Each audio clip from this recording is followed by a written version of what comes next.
Hello and welcome back. You're listening to Planet FM 87.6, and we will be continuing our discussion on all sorts of various sports updates that I have been giving my listeners over the last few segments that I've been doing. I've been taking breaks in between because there's been a lot to talk about, and we'll keep going. I've talked about the various sports that for example, our men's volleyball team has been doing really well. Our men's hockey team at the junior level is doing really well currently. Our female football team, has actually been making the headlines recently.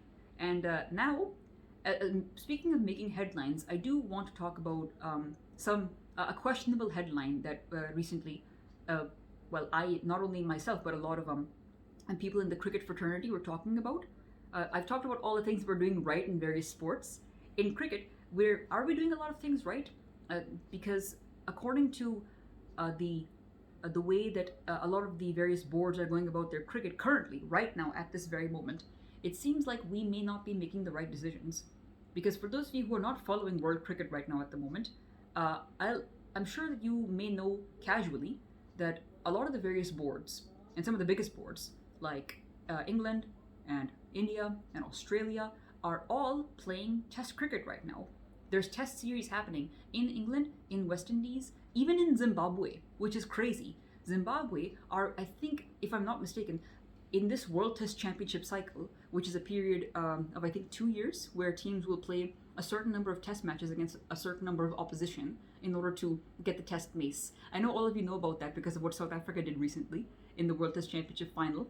So a new cycle has started, and in this cycle, Zimbabwe are, I think, playing 11 test matches, if I'm not mistaken, which is very crazy. Now, that leads to the obvious question. As a Pakistani cricket supporter, how many test matches are Pakistan playing? They're playing, not too many either. If I'm not mistaken, I think they're playing 12, maybe?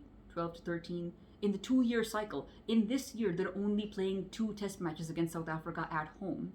So that leads to the obvious question that while every other board out there dedicates themselves to the purest form of Test cricket, like sure, some more than others, but if a team like Zimbabwe is taking it so seriously, then is the Pakistan cricket team taking it seriously?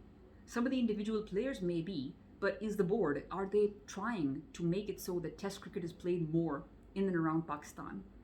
It seems like they're not, and that seems like not a very good decision.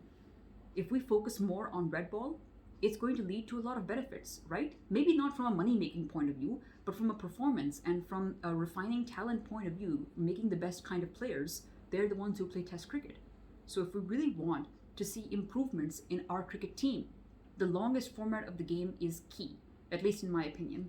So what does that mean? Well, I'll dive more deeply into it as I get into the domestic calendar of Pakistan cricket, because that also has been released. So I will talk about that after a short break. But until then, keep listening to Planet FM 87.6.